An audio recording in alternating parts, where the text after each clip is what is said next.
이제 내가 아버지께로 가나이다. 내가 세상에서 이런 것들을 말하면 나의 기쁨을 그들 안에서 충만케 하려 함이니이다. 내가 그들에게 아버지의 말씀을 주었더니 세상이 그들을 미워하였나이다. 이는 내가 세상에 속하지 아니한 것 같이 그들도 세상에 속하지 아니하기 때문이옵니다. 내가 기도하옵는 것은 아버지께서 그들을 세상에서 데려가시라는 것이 아니었고 그들을 악에서 보호해 주시라는 것이옵니다. 내가 세상에 속하지 아니한 것 같이 그들도 세상에 속하지 않사옵니다. 아버지의 진리로 그들을 거룩하게 하여 주옵소서. 아버지의 말씀은 진리니이다. 그렇습니다. 쉽죠? 쉬운데 진리의 말씀입니다. 진리의 말씀은 다 쉽습니다. 자, 다 같이 기도하십시다. 사랑하시는 주님, 오늘 오전에도 모든 예배의 환경을 조성시켜 주시고 관장해 주셨으며 또 제가 말씀을 정확히 전할 수 있도록 역사해 주셨고 우리 성도들도 말씀을 받을 준비를 하고 있었습니다. 주님께서 강하게 역사해 주셔서 우리 모두에게 휴거의 기쁨을 깨닫게 하시고 주님 다시 오심을 기다리게 하셨습니다. 오후의 봉도와 말씀도 위대한 말씀입니다. 주님이 이 세상을 떠나가면서 저희들에게 남겨주신 말씀입니다. 저희는 주님 앞에 늘 정직해야 되며 또 국가를 사랑하고 주님을 사랑하고 국가를 사랑하며 국민을 가엾게 여기는 그러한 성도들이 되어야 합니다. 굳건한 믿음을 주시고 강성한 조국애로 이 나라를 잘 지켜나가게 해주십시오. 이 시간을 온전히 주님 손에 의탁드리며 다시 오셔서 우리를 데려가실 주 예수 그리스도 이름으로 기도했습니다. 아멘. 그날의 5가지 기적들입니다. 사도 요한이 요한복음을 AD 26년에서 30년 사이에 기록했죠. 하지만 요한 1서, 2서, 3서는 AD 90년에 기록했습니다. 요한 계시록은 그보다 늦은 95년에 기록했습니다. 백발이 성성에서 그 가운데서 기록했고 요한 계시록 할 때는 판모섬에 유배당했죠. 유배당했어요. 하나님께서는 성경을 기록하게 하시려고 부르신 종들은 누가 더 귀하고 누가 덜 귀하다 하는 것이 없어요. 그리스도의 몸은 유기체이기 때문에 어떤 교회에서도 동일한 소임을 받은 사람들이 있습니다. 설교자도 있고 성경 가르치는 교사들도 있고 찬양을 하는 사람도 있고 글에 설교하는 사람도 있고 글을 쓰는 사람도 있고 글을 편집하는 사람도 있고 글을 위해서 기도하는 사람도 있고 그렇습니다. 이것이 유기체예요. 저런 애들은 없어요. 아무리 교회가 크다 하더라도 그런 일꾼들이 전혀 없어요. 우리가 이렇게 거리 설교하고 구령하는 그 보고를 주일 오후에 하는 것은 이건 대단한 것입니다. 대단한 것이에요.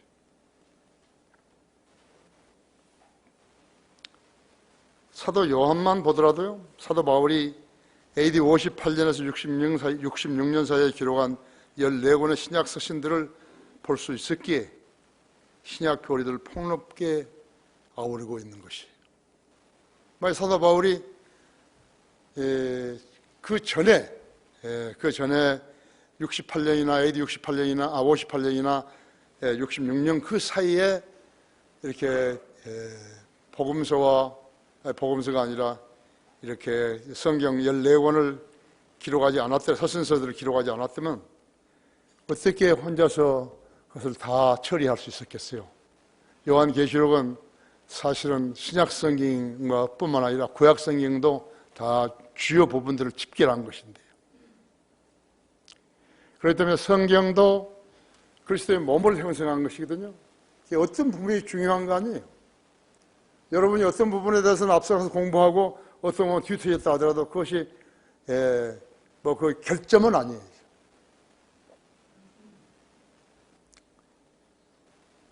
성경 번역에 참여시킨 종들도 그들의 수고로 성경이 다른 언어로 번역되어서 그 언어를 아는 사람들 손에 성경이 들려지게 하셨죠. 특히나 에스키모라든지 아마존 강 인디안들이라든지 그 옷 벗고 살잖아요, 다요. 그런 사람들에게라든지까지 가서 복음을 전하려고 애썼고, 또 미국의 인디안들한테 가서 복음을 전하려고 애썼던 그 사람들, 대단한 사람들이죠.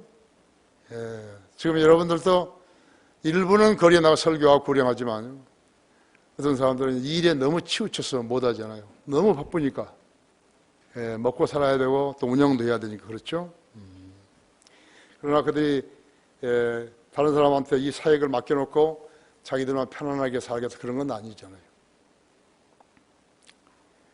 주님께서는 성경을 통해서 4가지 기적들을 구원받은 성도들에게 알게 하셨고, 이것이 신약 교회가 주님 오실 때까지 지상에서 실현시켜야 할 사역들입니다.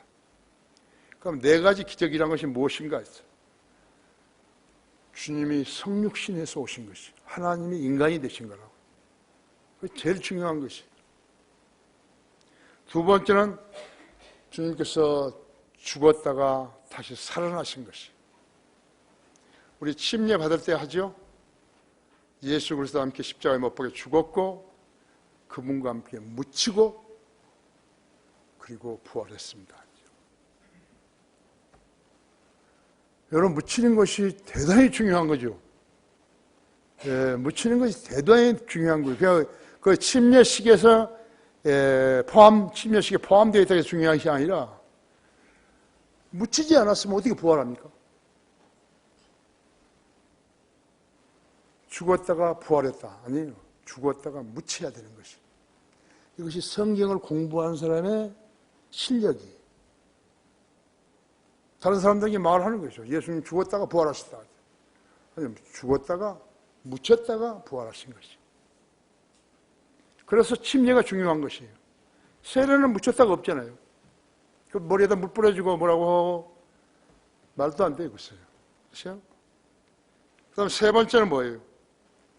세 번째는 주님께서 지상에서 임무를 수행하시고 완성해 놓으시고 십자가에서 다 이루었다 했지 않았어요. 그리고 여러 사람이 지켜보는 가운데서 승천하신 것이. 죽으셨다가 부활해가지고 40일 동안이나 지상에 계신 거예요. 왜 그랬을까요? 헛말이, 거짓말이 퍼질까 봐서요. 자신이 직접 보여준 거죠. 40일 동안 500명 이상의 사람들한테 보였죠. 확실한 모호한 증거를 남기시기 위해서 500명 이상의 사람들한테 보여주신 것이. 안 믿어요. 안 믿잖아요. 기록되어 있는데도 안 믿는 것이에요. 그 중에 한 가지가 네 번째 제일 중요한 것이 주님께서 다시 오시는 것이. 그러니까 주님이 다시 오신다는 것을 안 믿는다는 사람은 그 사람은 가짜 그리스도인이에요. 이 나라 목사들이죠. 이 나라 교회 다니는 사람 물론 이런 목사들이야 예수 그리스도 다시 오심을 안 믿는 것이에요. 그래서 후천년주의, 무천년주의 종말론을 가지고 있는 거예요. 그들의 교리와 그들의 지식과 우리와 달라했죠. 그들도 무슨 목사라 그러니까 목사님하고 부를 필요가 없다 했죠. 그들은 주님이 언제 오신 그런 것도 없어요. 언제 오신 데가 없어요. 로마 카톨릭교 모두가 그리스도인이 다 돼야 된다 했죠. 선교사로 나간 사람들이 운동가 다 닳도록 돌아다니도요. 그게 끝나다 안 오시는 것이에요. 그들을 이해하면 안 오시는 것이에요. 도둑처럼 오신다 그랬죠. 무슨 뿅가리 치면서 나팔을 불면서 오신다고 안 그런 것이라고. 그렇죠? 그래서 주님은 처음은 어린 양으로 오셨지만 램으로 오셨잖아요. 어린 양이라고. 그러니까 주님의 재림은 사자로 오시는 것이에요. 초림 때 사람들은 주님의 따귀를 때리기도 했고 얼굴에 침을 뱉었기도 했고 끝내 십자가에다 그분의 몸을 못질했고 창으로 옆길을 찔러서 물과 피를 다 쏟게 하셨으며 결국은 숨을 거두셨죠. 그렇지만 재림하시는 주님은 만왕 왕이요 만주의 주이신 예수 그리스도께서는 많은 왕관을 쓰고 오실 것이에요. 많은 왕관을 쓰고 오신다 그랬죠. 거기 디모데전서 6장 15절 보십시오. 나는 누가 성경에 서명을 해달라고 같으면 내가 6장 15절 16절 쓴대요.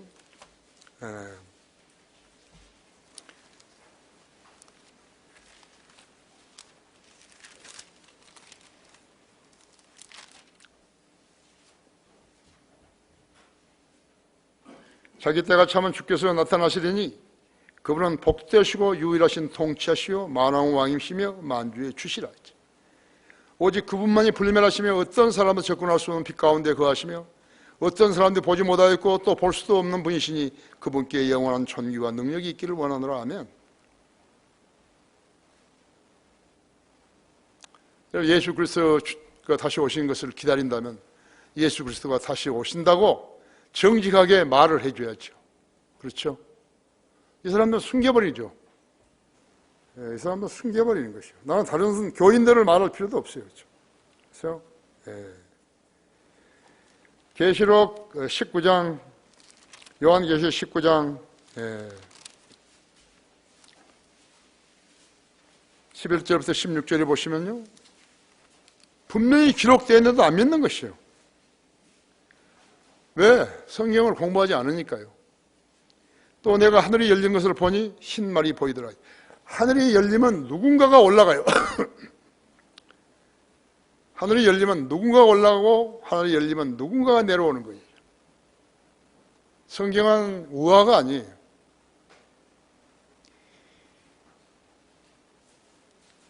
누가 하늘이 열린 것을 보니 흰 말이 보이더라. 그 위에 앉으신 분은 신실과 진실이라고 불리며 의로 심판하고 싸우시더라. 그의 너는 불과 같고 머리에는 많은 왕관이 있고 또 한 이름이 기록되어 있는데 그 자신 외에는 아무도 모르며 피에 적신 옷을 입었는데 그의 이름은 하나님의 말씀이라고 불리더라. 여기서 말씀은 고딕체 아니에요. 그냥 말씀이 아니에요. 예수 그리스도시죠. 킹제임 성경은 그래서 좋은 거예요. 중요한 것이. 다른 성경은 이런 거 없어요. 또 하늘에 있는 군대들이 희고 정결한 세마포를 입고 흰 말들을 타고 그를 따르더라. 그의 입에서는 예리한 칼이 나와서 그것으로 면적들을 칠 것이요 또 철장으로도 그들을 다스릴 것이며 그는 전능하신 하나님의 명렬한 진노의 포도즙틀을 밟을 것이라. 또 그의 옷과 넓적다리에 이름이 기록되어 있는데 만왕의 왕 또 만주의 주라 되었더라. 아세요? 입으로만 하면 안 된다 했죠. 믿어야죠. 믿고 전할 때 진실되게 전해야죠. 자, 그날에 유엔에 참여했던 세계 정치를 논하는 각국 대사들과 핵무기를 보유한 국가들의 대통령들은 의자 밑으로 기어 들어가야 된다 했죠. 얼마나 놀랐으면요. 기어 들어가야 되는 거죠. 가장 쓰잘데없는 기구가 유엔이에요. 국제연합이라고 했죠. 쓰잘데없는 게 하나님의 의사에 반하는 행위를 하고 있는 것이죠. 신식 바벨탑을 쌓는 자들이 거기 모여서 돈 까먹고 도시락 까먹고 목에 힘주면서 사는 것이요. 하나도 해결하지 못하면서 살아가고 있는 것이죠. 오늘은 내가 다섯 가지 기적들이라는 그런 제목으로 하는 것이요. 제일 첫째가 주님의 성육신이죠. 이사야서 7장 14절에서는 이사야서 7장 14절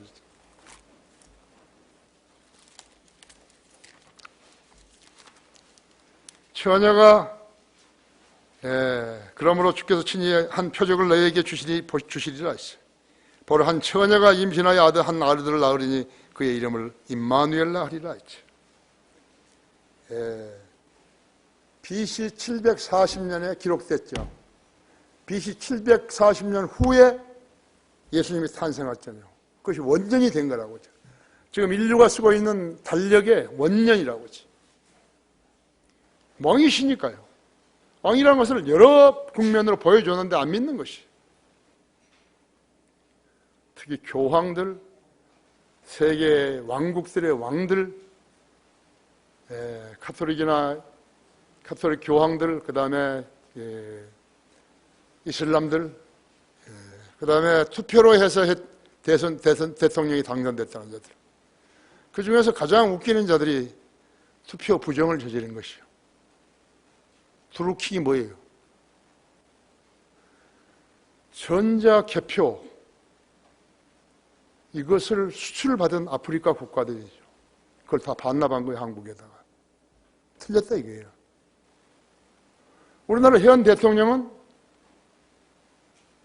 전자개표를 부정해가지고 대통령이 된 거예요. 이 친구가 시침이 탁 되는 거예요.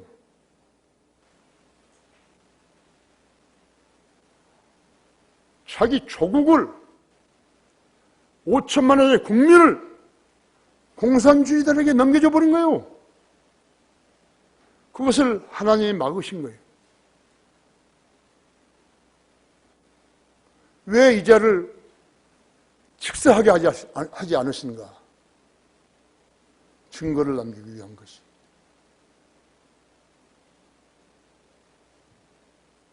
나는 한기총에서 나와가지고 한국 기독교 총연합에서 문재인은 하야라, 나 그게 제일 우습다니까요. 밥 굶어가면서. 그것도 교대로 하는 거예요. 7명이 하루씩. 그게 웃기는 장난 아니에요, 이거? 그게 성경을 아는 사람들이 하는 짓이에요.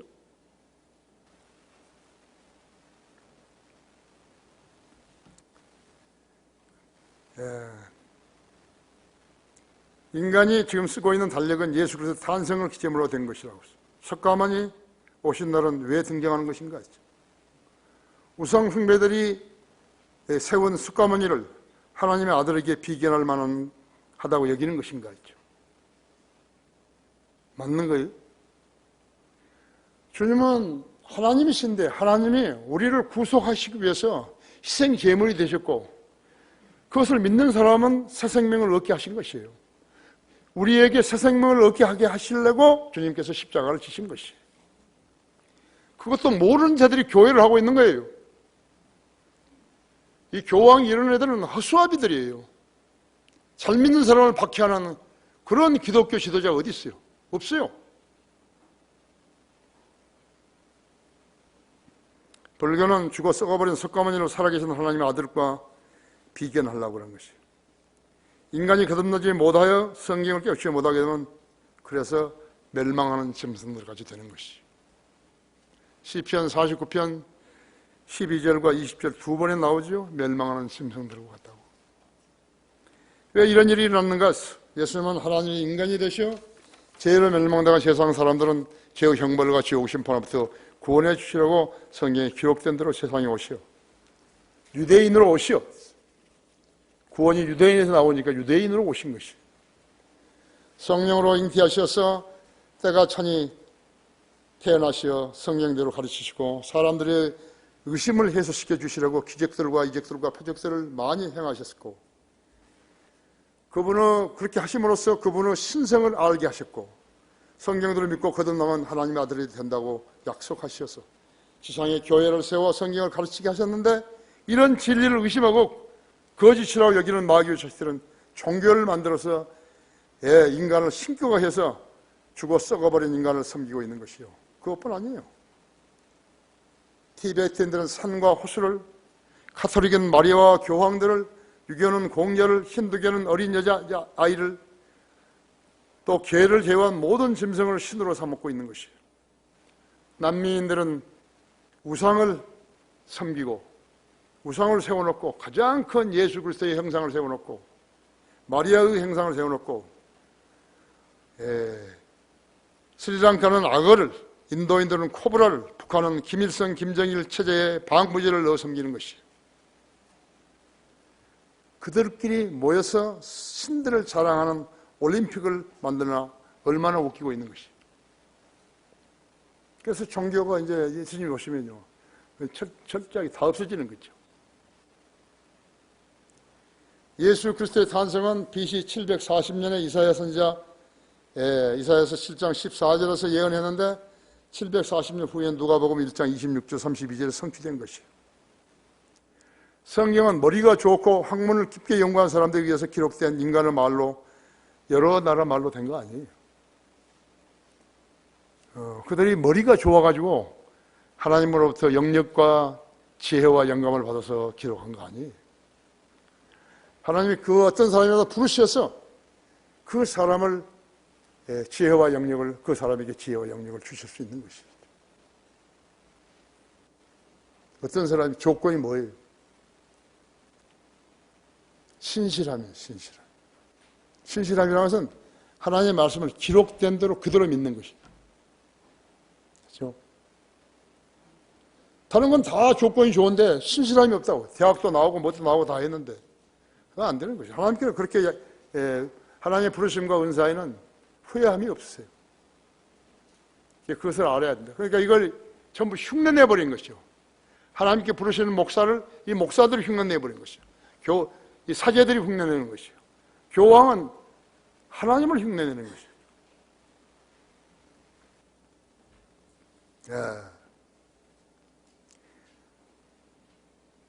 예언은 예전에 사람의 뜻에서 나온 것이 아니었죠. 오직 하나님의 거룩한 사람들이 성령으로 감동을 받아 말한 것이니라고 베드로후서 1장 21절에서 말씀하고 있는 것이죠. 디모데후서 3장 16절 10절은 모든 성경은 하나님 영감으로 주어진 것으로 교리와 책망과 바로잡음과 의로 훈육하기에 유익하니 이는 하나님의 사람이 온전하게 되며 모든 선한 일에 철저히 구별되게 하려 함이니라. 성경대로 믿는 교회에 다니면서 영감으로 기록되는 그 부분을 모른다 할 것 같으면 그 사람은 성경대로 믿는 그리스도인이 아니에요. 그대로 베드로후서 1장 21절과 디모데후서 3장 16절 17절은 반드시 그리스도인이 외워야 되는 거죠. 암송하고 있어야 한다. 동정녀 탄생이란 성령님이 마리아라는 처녀를 잉태시킨 일이에요. 인류 역사 이래 처음 있는 일이라고. 인류 역사가 생긴 일로 처음 있는 일이에요. 처녀에게 성령이 들어가셔가지고 그 처녀에게 잉태하게 하신 것이라고. 하나님은 영 아니세요. 그렇죠?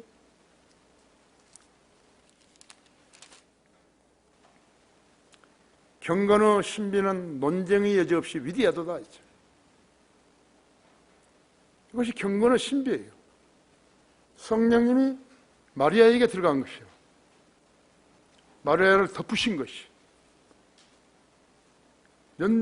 그래서 이것을 경건의 신비라 그러는데 그게 신비죠. 그러니까. 신비란 뭐예요? 하나님께서 행하신 일인데 말로 설명을 할 수 없는 거예요. 인간의 말로 묘사를 못한 것이에요. 하나님께서는 육신으로 나타나셨고 성령으로 그렇게 되셨으며 천사들에게 보이셨고 사람들에게 전파되셨으며 그렇죠?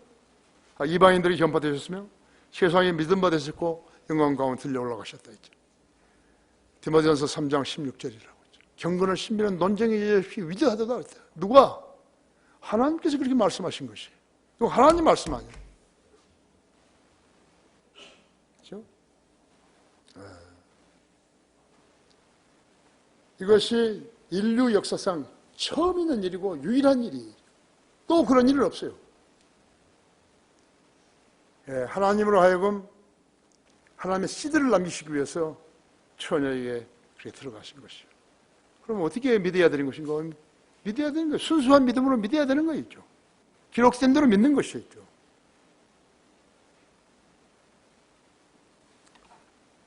예수 그리스도는 하나님이요 또 인간이시다 해서.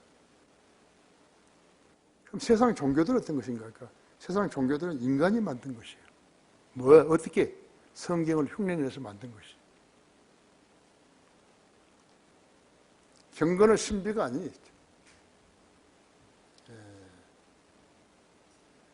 미스터리 오브 가드리니스, 경건의 신비라고 하죠.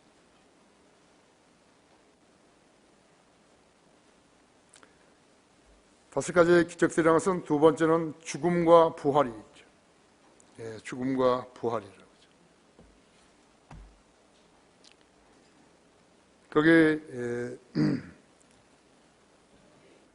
26장 26절 보십시오.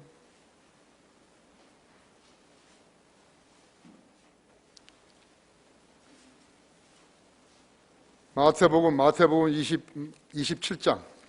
27장 죄송합니다.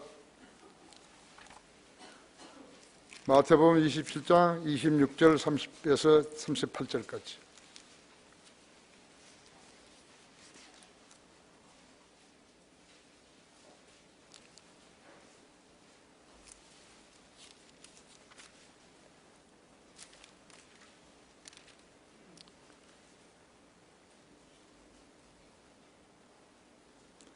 그때 빌라도가 바라바는 그들에게 놓아주고 예수를 철직한 후 십자가에 못 박으라고 넘겨주니,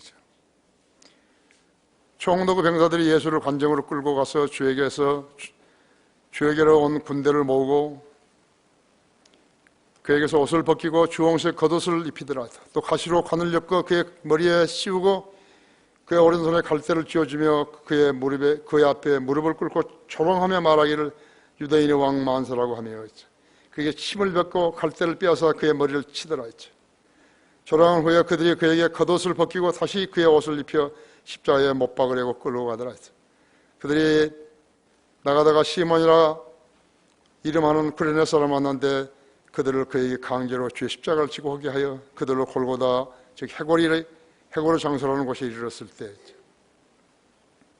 쓸개즙을 탄 식초를 그에게 주며 마시게 하려 하였으나 주께서 맛을 보고 보신 후 마시려 하지 않으시더라. 마비를 시키는 것이죠. 마비를. 아픈데 마비를 시키는 거죠. 그들의 주를 십자가에 못 박은 후 주의 옷들을 제비 뽑과 나누었으니 이는 선지자들을 위하여 그들이 그들 중에서 나의 옷을 나누고 또 나의 속옷을 놓고 제비 뽑았나이다 하신 말씀을 이루어지게 하려 합니다. 그리고 그들이 거기 앉아서 주를 지키며 주의 머리 위에 이 사람은 유대인의 왕 예수라고 쓴 죄명을 붙였더라 했죠. 그때 두 명의 강도들이 주와 함께 십자가에 못 박였는데 하나는 오른편에 또 하나는 왼편에 있더라 했죠.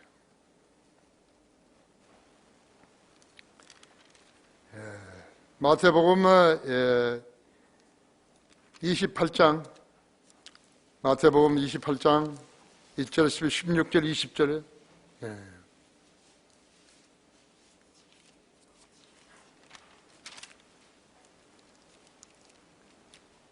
그래서 여기 39절을 보면요, 7장 지나가는 사람들이 머리를 흔들며 주를 모독하여 말하기를 성전을 헐고 3일 만에 짓는 자여 내 자신을 구하라. 만일 내가 하나님의 아들이거든 그 십자가에서 내려오라고 하더라 했죠. 조롱하는 거죠. 조롱하는 것이죠.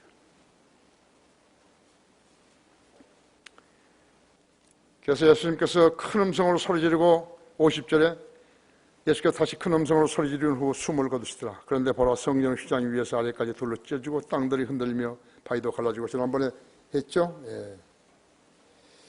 주님이 부활하신 후에 일어난 중요한 사건들이죠. 요한복음 20장 11절 요한복음 20장 보십시오.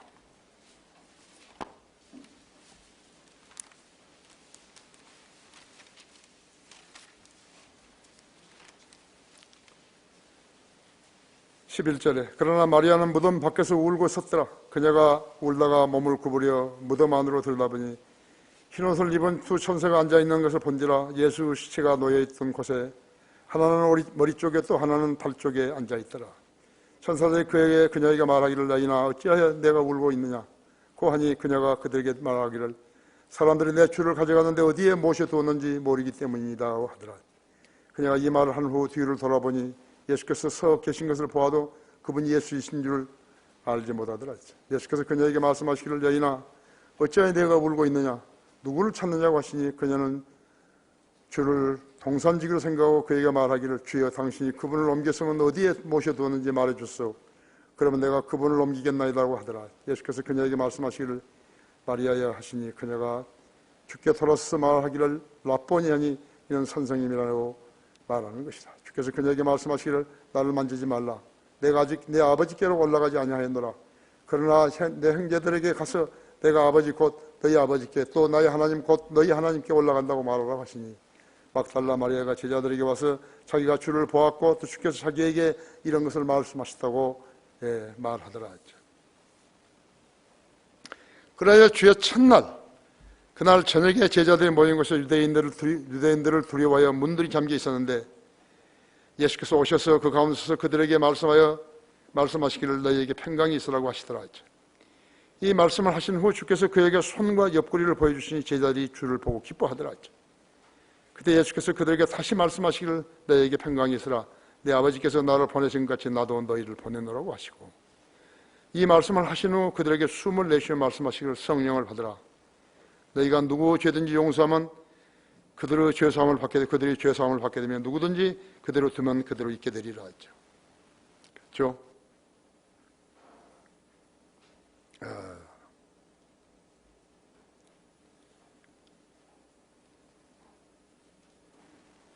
근데 그때 그 장소에 도마가 없었어요. 도마가 대답하여 그런데 27절에서 도마가 말씀하기를 내 손가락을 이리 그만 있어요. 26절에 8일 후에 제자들이 다시 집안에 있는데 도마도 그와 함께 있더라 했어요. 문이 잠겼는데 예수께서 오셔서 한 가운데 서서 말씀하시기를 너희에게 평강이 있으라 하시고 도마에게 말씀하시기를 내 손가락을 이리 내 나의 손을 보고 너의 손을 내밀어 내 옆구리에 넣어보라. 그리하여 믿음이 없는 자가 되지 말고 믿는 자가 되라 하시니, 도마가 대답하여 주께 말씀드리기를 나의 주 나 하나님이라고 하니 예수께서 그에게 말씀하시기를 도마야 내가 나를 보았으므로 믿는구나. 보지 않고 믿은 자들은 복이 있도다라고 하시니라.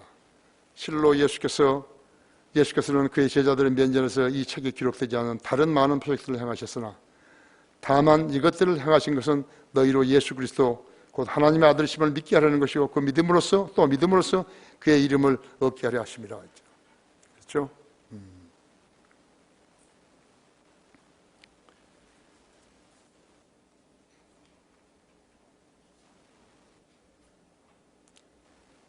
그러니까 17절에서 막달라 마리아에게 나를 만지지 말라. 내가 아직 올라가지 아니하였노라 그렇게요. 셋째 아내가 아직 올라가지 않으셨는데 누가복음 24장 36절을 한번 보십시오.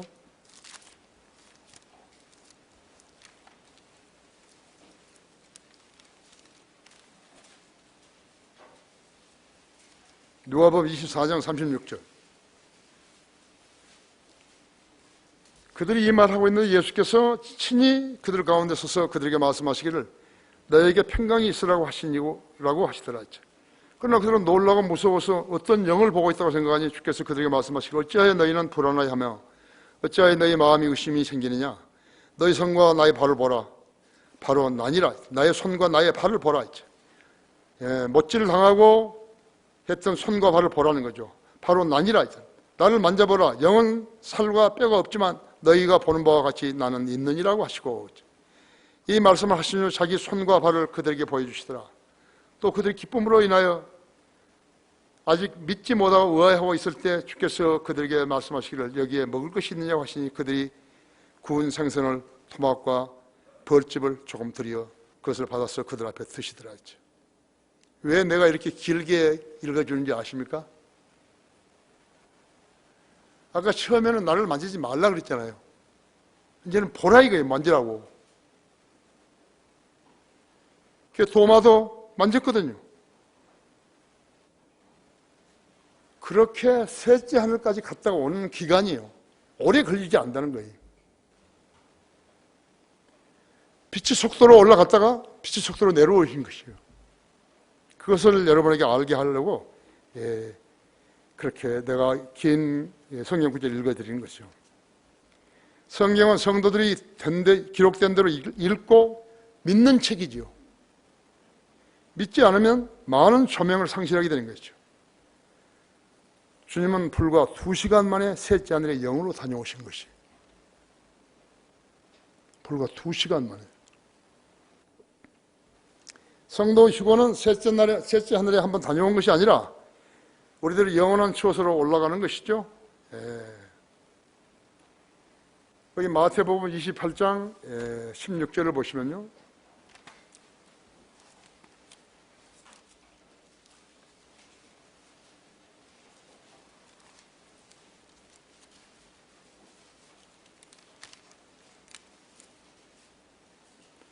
마태복음 28장 16절에 20절까지 보시면 그때 11 제자가 갈릴리로 가서 예수께서 지시하신 산으로 가더라. 제자들이 주를 뵙고 경배하더라. 그러나 몇 사람은 의심하더라. 그 후에 예수께서 그들에게 오셔서 말씀하시기를 하늘과 땅에 있는 모든 권세를 나에게 주셨도다. 그러므로 너희는 가서 모든 민족들을 가르치고 아버지와 아들과 성령 이름으로 침례를 주며 내가 너희에게 명령한 모든 것을 가르쳐 지키게 하라. 보라, 세상 끝까지 너희와 항상 함께 있으리라고 하시더라.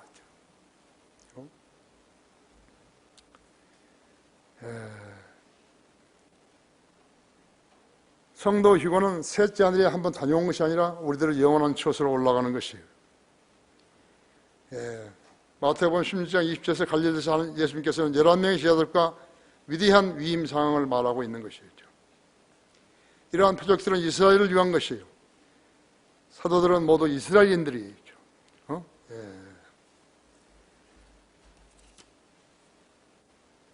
사도행전 2장 24절 보시면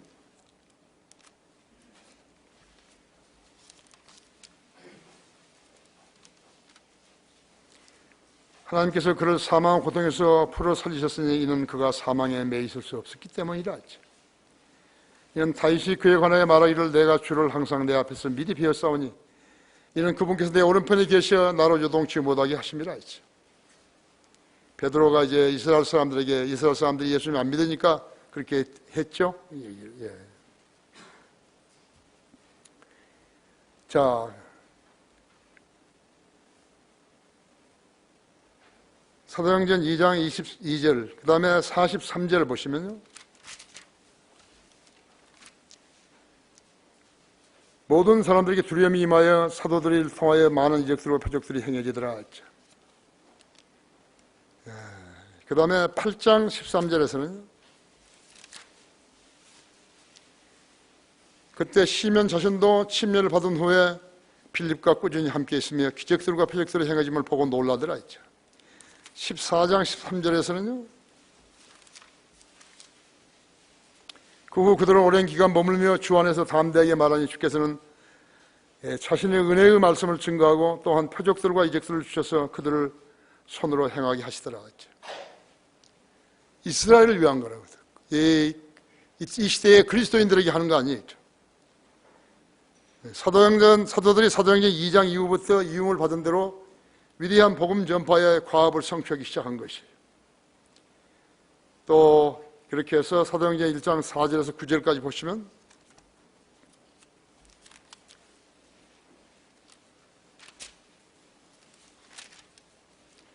또 사도들과 함께 모였을 때 그들에게 예루살렘을 떠나지 말고 아버지의 약속을 기다려야 한다고 명령하셨으니 주께서 말씀하시되 그것은 너희가 내게서 들은 바 아니라 요한은 정녕 물로 침례를 주었으나 너희는 여러 날이 지나지 않아 성령으로 침례를 받으리라고 하시고 그러면 그들이 함께 모였을 때 주께 물어 말씀하시오 주여 이때 이스라엘의 그 왕국을 다시 회복시키겠나이까라고 하니 주께서 그들에게 말씀하시기를 너희에게는 그때나 시기를 알게 하신 것이 아니요 아버지 자신을 권한에 두셨느니라.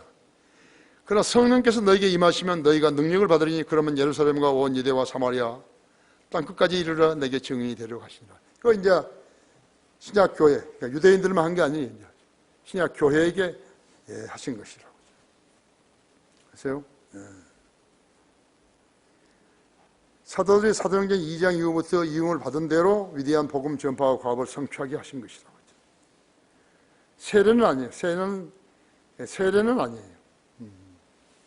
거기 갈라디아서 2장 7절 한번 보십시오. 갈라디아서 2장 7절.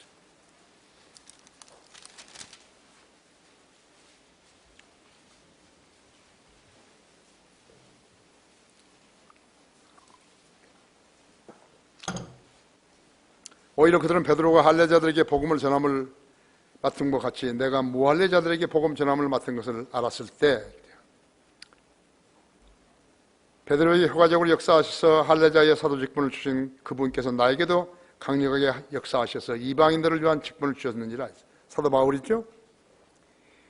기둥같이 여기는 야고보와 게바와 요한도 내게 주신 은혜를 알고서 나와 바나바에게 친교 악수를 했으니 이는 우리가 이방인들로 가고 이방인들에게로 가 그들은 할례자들에게만 감이라.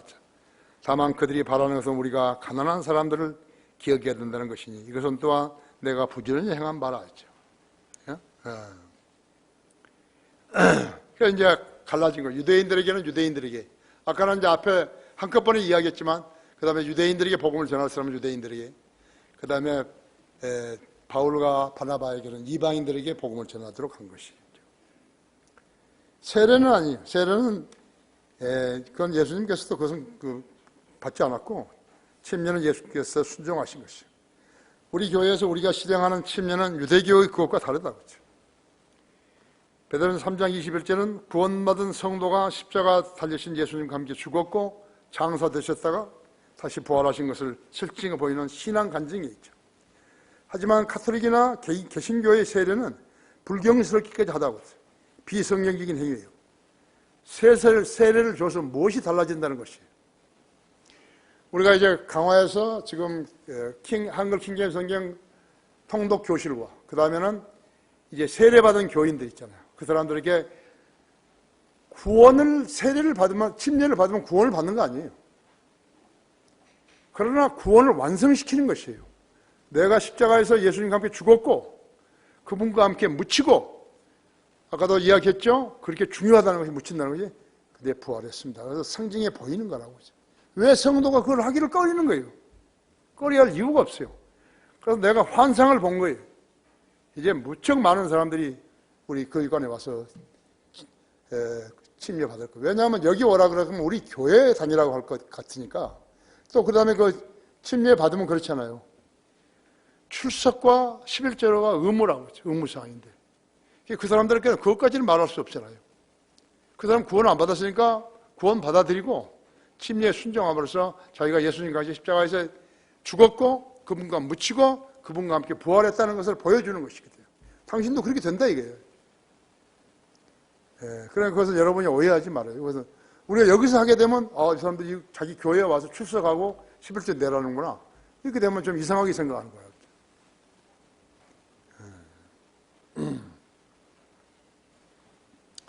이 세상의 종교 중에서 그 종교를 만든 교주가 죽었다가 살아난 사람이 어디 있었냐고. 자기가 죽었다가 예언대로 죽은 지 3일 만에 다시 살아났으니까 믿으라고 가르치는 것이 전부였던 거 아니라고 그랬죠. 거기 고린도전서 15장 1절 봐요.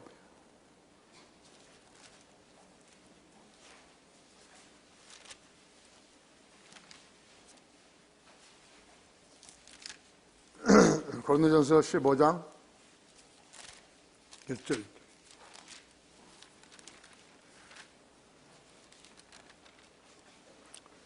제가 1절부터 6절까지 읽을게요.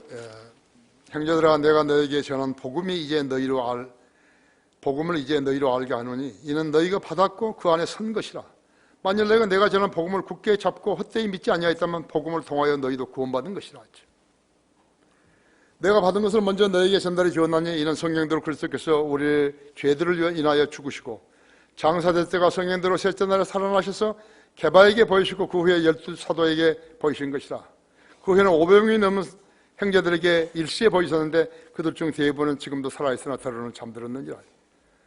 그 후에 야고보에게 보이셨고 그 후에는 모든 사도에게, 그리고 맨 마지막에는 달을 채우지 못하고 태어난 자 같은 나에게도 보이셨느니라. 사도 바울이 보이셨던 거죠.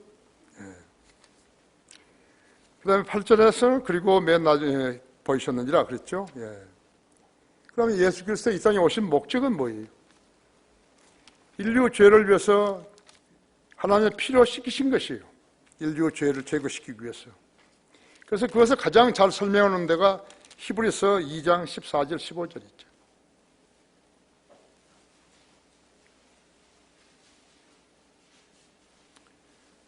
14장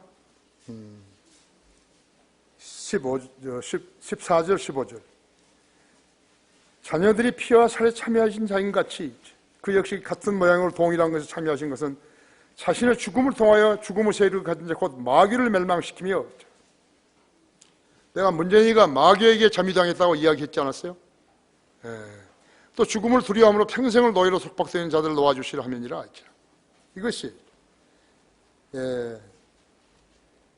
그래서 하나님께서 하나님의 아들인 자신이 첫사람 아담이 하나님께 지은 죄들로 인해서 그 죄에 의해서 인류가 죽게 되었고 죽음은 영원히 지옥에서 울부짖어 했는데 하나님의 자비로 죄를 제거하게 되었는지를 십자가에 숨을 거두시면서 외쳤다 했어.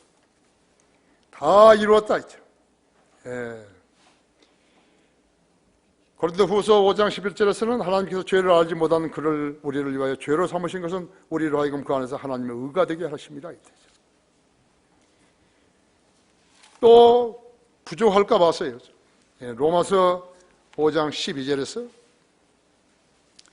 이런 연유로 한 사람에 의해서 죄가 세상에 들어오고 그 죄에 사망이 왔으니 그리하여 모든 사람이 죄를 지었으므로 사망이 모든 사람에게 전달되었느니라.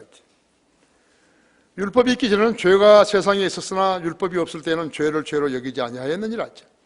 그러나 아담으로부터 모세까지 아담의 범죄와 같은 죄를 짓지 아니한 자들을 위해도 사망이 군림하였으니 아담은 오실 분의 모형이라. 15절에서 또 그 범죄는 다르지만 값없는 선물도 그러하도다. 만일 한 사람이 범죄가 아니라 많은 사람이 죽었다면 더욱더 하나님의 은혜와 한 사람의 예수 그리스도라는 은혜로 말미암아 선물이 많은 사람에게 풍성하였는지라.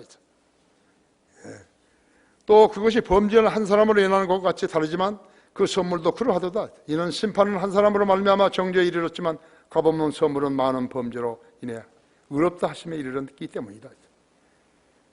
한 사람의 범죄로 말미암아 사망이 그 사람으로 인하여 군림하였다면 한 사람으로 인하여 군림하였다면 더욱더 은혜의 풍성함과 의의 선물을 넘치도록 받는 사람들이 한 사람 예수 그리스도로 인하여 생명 안에서 설림할 것이니라. 그러므로 한 사람의 범죄로 말미암아 심판이 모든 사람이 임하여 정죄에 이른 같이 한 사람의 의로 인하여 값없는 선물이 모든 사람에게 임하여 생명을 얻다 하심에 이르렀느니라. 한 사람은 순종으로 인하여 많은 사람이 죄인이 된 것 같이 한 사람의 순종으로 인하여 많은 사람이 의인이 되리라. 율법이 들어온 것은 범죄가 많아지게 하려는 것이라. 그러나 죄가 많아진 곳에는 은혜가 더욱 넘쳤나니 죄가 군림하여 사망이 이른 것 같이 은혜도 의를 통하여 군림하여 예수 그리스도 우리 주로 인하여 영원한 생명에 이르게 하려는 것이니라. 너무나 잘 설명했는데 또 우리 말로도 옮기는 것도 제대로 됐고 그냥 안 읽는 거죠. 묻지도 않고. 그래서 성경 공부를 시작하게 된 것이. 단기 성경 공부 그래서 시작된 것이죠. 여기서 주일날만 성경 가르치고 그것으로서는 충분하지 않다 했죠. 기초성 공부해도 중요하지 않다고 했죠. 그렇다면 왜 부활이 중요한 것인가 했죠. 예수 그리스도께 인류에게 죄를 제거하시려고 죽으셨다가 부활하시기 때문에 그런 것이라고 했죠. 고린도전서 15장 1절에서 6절을 보십시오. 다들 읽었나?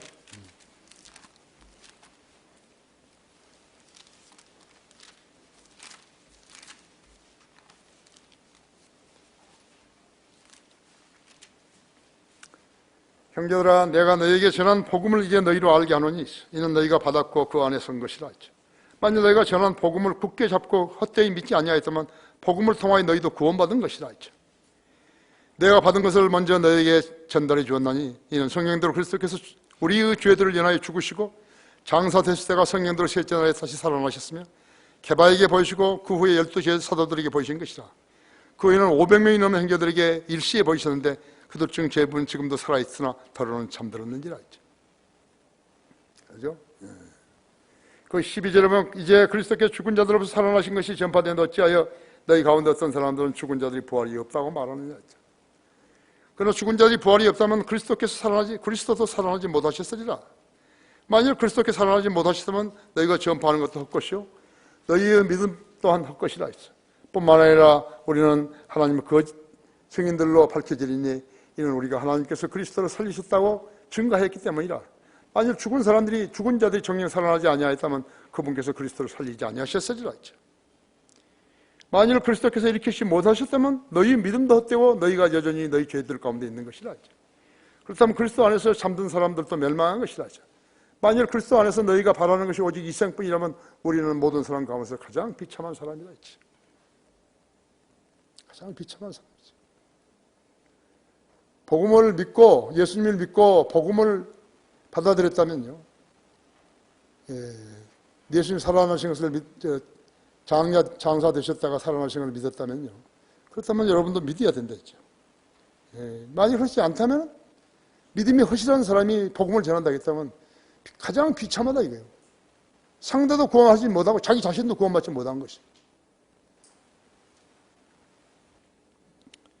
왜 사람들은 복음을 주저하죠? 사람들은 매일같이 죽는 것이죠. 그죠? 예.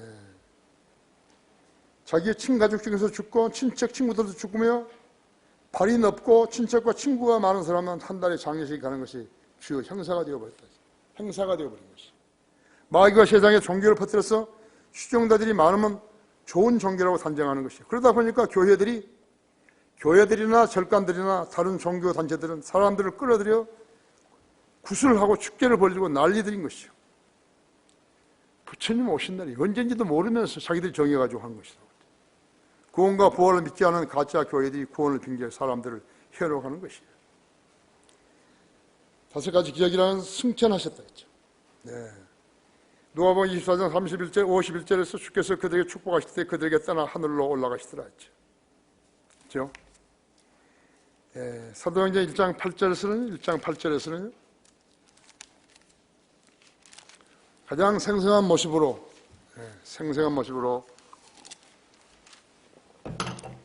만일에 오늘 이 시대 같으면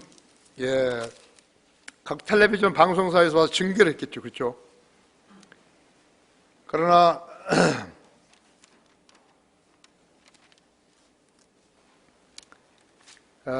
성령께서 너에게 임하시면 너희가 능력을 받으니 그러면 예루살렘과 원주대와 사마리아 땅까지 이르러 내게 증인이 되리라 하시니라. 주께서 이런 일들을 말씀하신 후에 그들에게 보는 데서 위로 올라가시니라 했지. 구름이 그들의 시야에서 주를 가리더라 했지. 주께서 올라가실 때 그들이 하늘을 주시하고 있는데 보라 흰 옷을 입은 두 사람이 그들 곁에 서서 말하기를 너희 갈릴리 사람들 어찌하여 너희는 하늘을 쳐다보고 서 있느냐. 너희를 떠나 하늘로 들려 올라가신 바로 이 예수는 너희가 하늘로 가심을 본 그대로 오시리라 했죠. 그대로 오시리라 했죠. 구름이 내려오시 오시는데 만약 밤에 내려오시면 우리가 잘 보지 못하겠죠. 그렇죠? 예. 주님이 승천하신 모양은 여러 사람들이 지켜보는 가운데 이루어진 사건이었지 비밀스럽게 일어난 것이 아니었다 했죠. 거기에 사도행전 7장 56절에 보면요. 사도행전 스테판이 이제 그 이스라엘 사람들한테 마지막으로 최종적으로 거적적으로 복음을 전하잖아요. 56절에서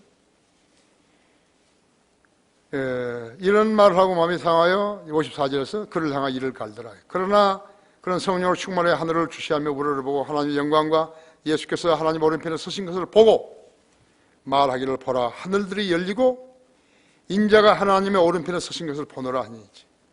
그때 그들이 큰 소리를 지르며 자기들의 귀를 막고 일제히 그들에게 달려들어 그를 성읍 밖으로 내 돌로 치고 증인들은 겉옷을 벗어 사울이라고 하는 한 젊은이의 발 앞에 놓더라. 그들이 스테판을 돌로 치니 그가 하나님을 부르며 말하기를 주 예수여 나의 영을 받아주소 하고 무릎을 꿇고 큰 소리를 부르짖기를 주여 이 죄를 그들에게 돌리지 마옵소서라고 라는 말을 하고 잠드니라 하죠.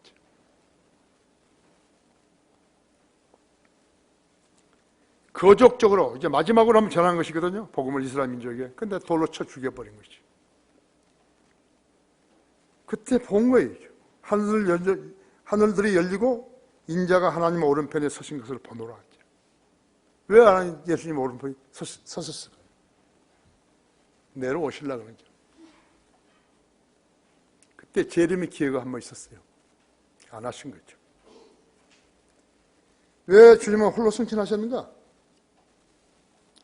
그리스도 승천하시기는 성령님께서 우리 몸 안에 거하시기 위해서 오시지 않았다 했죠. 예수님 가시고 성령 안 오시면 우리는 어떻게 하는, 예수님은 어떻게 믿는 거예요? 누가 믿는 것이 잘 믿는 것이? 성경 없는 사람들, 성령이 없는 사람들이 교회하고 있는 것이 저희들이 잘 믿다고 하거든요. 아니죠.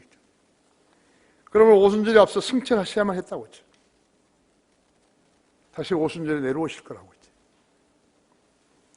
둘째는 우리들을 위한 처소를 예비하시는 그리스도의 향후 사역에 있어서 승천은 선결 요건이었다고 했죠. 4절을 내가 어디로 가는지 너희는 알고 또 그 길도 아노라고 말씀하셨더니 도마가 모른다고 했죠. 그래서 주님께서는 요한복음 14장 9절 7절로 가르쳐 주시겠다고. 요한복음 그거 아세요?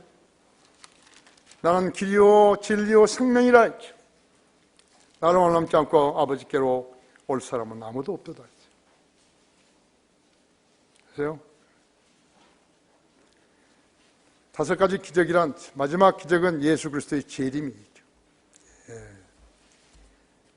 예수님 계시록 19장 11절 16절에서 이제 오시죠. 주님이 오시면 독재자로 오시는 것이에요. 이제 지금처럼 그렇게 안 해요. 이제. 예수님 우리 교회 좀 오실랍니까? 뭐 이따 소리 하는데 잎이 들어가지고 있죠. 또 11절에 19장 11절 하늘이 열린 것을 보니 흰 말이 보이더라. 그에 앉으신 분은 신실과 신실이라 불리며 의로 심판하고 싸우시더라. 그의 눈은 붉고 머리에는 많은 왕관이 있고 또 하나님 이름이 기록되어 있는데 자신 외에는 아무도 모르며 피에 적신 옷을 입었는데 그 이름은 하나님의 말씀이라고 불리더라. 또 하늘에 있는 군대들이 희고 정결한 생화포를 입고 흰 말들을 타고 그를 따르더라. 그의 입에서는 예리한 칼이 나와서 그것으로 민족들을 칠 것이요 또 철장으로 하나님을 다스릴 것이며 그는 전능하신 하나님 명렬한 진노 포도즙들을 밟을 것이라. 또 그의 옷의 넓적다리에 옷과 넓적다리에 이름이 기록되어 있는데 만왕왕 만주주라고 하더라. 여기서 믿기가 어려운 게 하나 있는데 아시는 분 들어보세요. 어떻게 하늘에서 말이 내려오나요? 하늘에는 없는 게 없어요. 우주 창조주 아니시. 우주의 창조주라고 했죠. 외계인 또 그 뭐 있죠? 그 책, 그런 책 보십시오.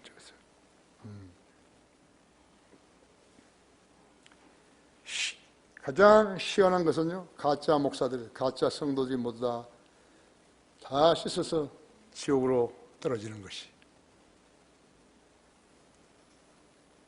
예수님이 있는 곳에는 지옥이 될 수 없어요. 그 다음엔 사탄의 멸망이죠. 계시록 19장 20절 21절이고요. 그러나 그 짐승이 잡히고 짐승 앞에서 기적들을 행하던 거짓 선지자도 그와 함께 잡히니 그는 짐승과 더불어 그 짐승과 표를 받은 자들과 그 형상의 경비한 자들을 속이던 자라 했죠. 이 둘이 유황으로 불타오르는 불못에 산채로 던져지리라 했죠. 그 다음에 이제 그때로부터 1,000년 후에 계시록 20장 10절에서 15절을 읽어요. 그들을 미혹하던 마귀와 불과 유황이 못에 던져지니 그곳에는 그 짐승과 거짓 선지자도 있어 영원 몽소로 밤낮 고통을 받으리라. 또 내가 백보자와 그 위에 앉으신 분을 보니 그의 면전에 땅과 하늘이 사라졌고 그들이 설 자리도 보이지 않더라. 백보자 심판은 공중에서 있잖아요. 그렇죠? 공중에서. 관광지에 가면 이렇게 다리 해가지고 거울로 비치게 하잖아요. 이게 밑에 제대로 걸어갈 것 같아요? 못 걸어가요. 토론토 타워에서도요 그렇게 되어 있는 데 있더라고요. 난 뭐 갈 수가 없어요. 빌을 기어서 갔지.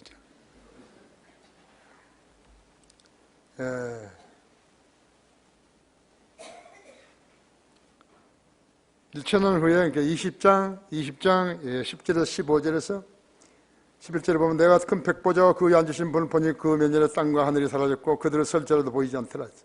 내가 죽은 자들을 보니 작은 자나 큰 자나 하나님 앞에 서 있는데 책들이 펴져 있으며 또 다른 책도 펴져 있는데 그것은 생명의 책이라죠. 죽은 자들은 자기들의 행위에 따라 그 책들에 기록된 대로 심판을 받더라. 받아도 그 안에 있던 죽은 자들을 넘겨주고 또 사망과 지옥도 그들 안에 있던 죽은 자들을 넘겨주니 그들이 각자 자기들의 행위에 따라 심판을 받으며 사망과 지옥도 불못에 던져지니 이것이 둘째 사망이라 했죠. 누구든지 생명의 책이 기록되지 않은 자는 불못에 던지리라. 성경을 믿을 수 있는 사람하고요, 믿을 수 없는 사람하고, 거듭나지 않은 사람하고 거듭난 사람하고는 무척 차이가 있지만요, 거듭난 사람들 중에서는 지식의 차이밖에 없죠. 그렇죠? 그것을 알았으면 여러분이 성경을 체계적으로 공부를 하셔야 합니다. 시간에서 TV나 이런 데서 시간을 보내지 마시고 다른 책들도 성경을 공부해야 되는 것이죠. 21절, 3절, 7절에 보시면요, 또 내가 들으니 하늘에서 큰 음성이 나 말하기를 보라 하나님의 성막이 사람들과 함께해서 그분께서 그들에게 함께 거하시니 그들은 그분의 백성이 되고 하나님께서는 친히 그들과 함께 계셔서 하늘의 하나님이 되시리라 했죠. 오직 또 보좌에 앉으신 분이 말씀하시기를 보라 내가 만물을 새롭게 만드노라 하시고 내게 말씀하시기를 이 말씀들이 참되고 신실한 기록하라고 하시고 또 내게 말씀하시기를 다 이루었노라. 나는 알파와 오메가요 시작과 끝이라. 내가 목마른 자에게 생수의 샘을 값없이 주리라. 이기는 자는 모든 것을 상속받으리니 나는 그에게 하나님이 될 것이요 그는 나에게 아들이 되리라. 아멘. 그러니까 이 8절에 보면요 그러나 두려워하는 자들과 믿지 않은 자들과 가증스러운 자들과 살인자들과 음행하는 자들과 마술하는 자들과 우상 숭배하는 자들과 또 모든 거짓말하는 자들은 불과 유황에 사는 못에 참여하리니 이것이 둘째 사망이라고 하시더라고요. 그렇죠. 오늘날 그러나 새 백성들은 21장 3절에서 7절이죠. 내가 또 들으니 하늘에서 큰 음성이 나서 말하기를 보라 하나님 성막이 사람들과 함께해서 그분께서 그들과 함께 거하시리니 그들은 그분의 백성이 되고 하나님께서는 친히 그들과 함께 계셔서 그들의 하나님이 되시리라 했죠. 오늘날 정부 위에 군림한 민주노총은 누가 만들었는 것인가? 1964년 3월 도시산업선교연합회에 속한 300명의 목사들이 만들었어요. 그거 아십니까? 선교란 이름으로 근로자들을 의식화시킨 것이. 김진홍, 박형규, 임명진, 문익환 등등 이들이 나중에 정치 정당에 들어간 것이에요. 그게 정당의 무식한 자들이요. 민노총이나 이런 데하고 싸우고 그러니까요. 이런 자들을 끌어들여가지고 뭘 하려고 그랬는데 안 되죠. 거기서 386 세대 국회의원들이 나온 거예요. 지금 이 국회의원들 구성 그 루트를 보면요. 희한한 거예요. 쓰잘데없는 애들이죠. 그들이 어떻게 해서 그랬던 줄 아십니까? 반정부 운동을 선교라고 써먹는 것이. 예수님의 이름을 팔아버린 거예요. 그래서 도시산업선교연합회라니까요. 그들이 문익환이라든지 임명진이라든지 박형규라든지 김진호이라든지 들어간 데가 바로 그런 애들, 그들이 만드는 것이에요. 뉴라이트도 그 애들을 만드는 것이에요. 박근혜가 거기 속인 거예요. 뉴라이트. 그래서 내가 뉴스에 보니까 그거 앉아있더라니까요. 아, 이제 망했구나.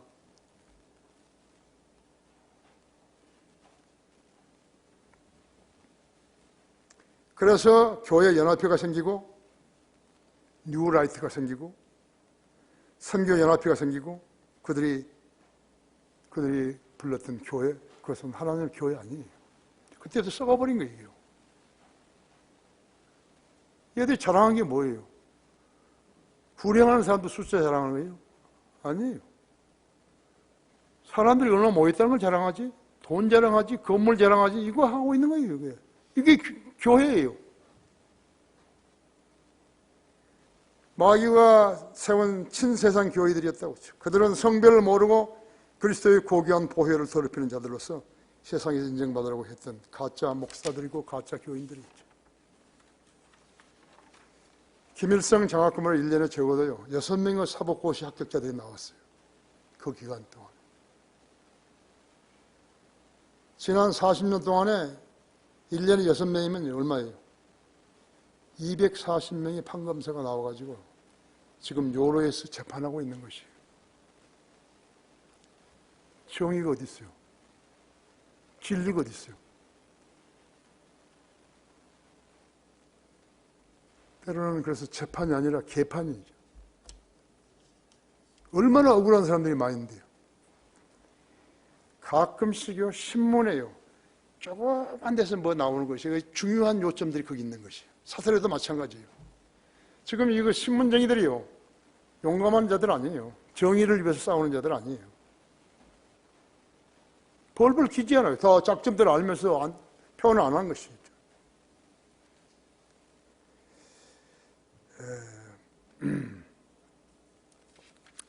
재림 및 징조들이죠. 유엔도 다 망해버린 거거든요. 지금 트럼프 때문에 미국이 지금 살아있는 것이에요. 이제 보십시오. 급기야 무슨 일이 생기는 거죠? 국민을 속여가지고 대통령을 만드는 부정을 저지른 자가요, 대통령이 된 것이에요.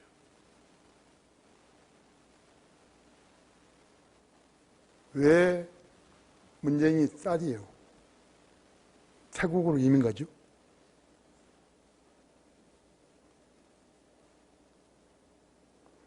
다 알면서 안 밝힌 거예요. 우리 민초들은 몰라요.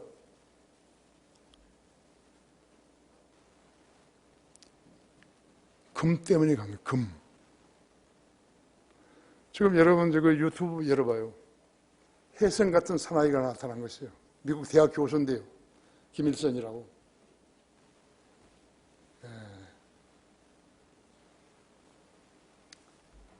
이래가지고 조금 탄탄하고 정의로워졌죠. 그래서 쫙 부산 문현동에요. 일본 놈들이요, 어뢰를 만드는 공장을 엄청나게 크게 지은 거예요. 그죠? 거기에서 일본 놈들이 중국과 한국에서 걷어들인 금들을요, 이렇게 규격에 딱 맞추게 해가지고, 그 일본들 그 자루에다가 일본 글씨를 써 있어요. 그것을 거기 문현동, 거기 그 어뢰 창고에다 집어넣은 거예요. 거기에요, 우리 부역자들이요, 젊은 부역자들이 100명이 죽었어요. 묻혀서. 그 해골이 거기서 나오고 그랬어요. 근데 그 금덩어리가 얼마냐면요, 600조 원이 넘는다 그래요. 근데 요즘은 이제 옳은 것도 안 믿어버린 거예요. 왜 대통령 전용기 공군 2호기가요, 왜 캄보디아에 갔죠? 왜 간 거예요, 그게? 임정서가 아랍에미레이트에 간 거죠. 왜? 대통령이 부재한데. 전부 금 때문에 간 거예요. 지금 이 사람들이 발표한 게 보면요, 걸려든 사람이요, 325명인데 어제 25명의 이름을 발표했어요. 아주 똑똑한 사람이에요. 기도에 응답한 거예요. 트럼프가 여기에 벌어지는 일을 전부 알고 있어요.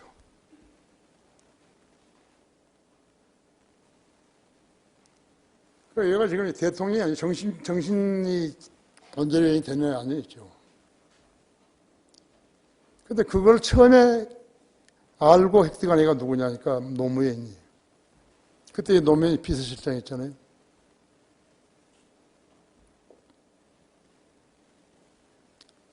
금을 누가 갔냐. 그러니까 아까 내가 300만 말한 사람들이 전부 혜택을 입은 사람들이에요. 깡통 차고 다니던 사람들이 뭐 부자가 돼가지고 뭐 외제차 타고 다니고 뭐 큰 집에서 살고 뭐 그렇게 된 것이라고 했죠. 이 어마어마하다 이거죠.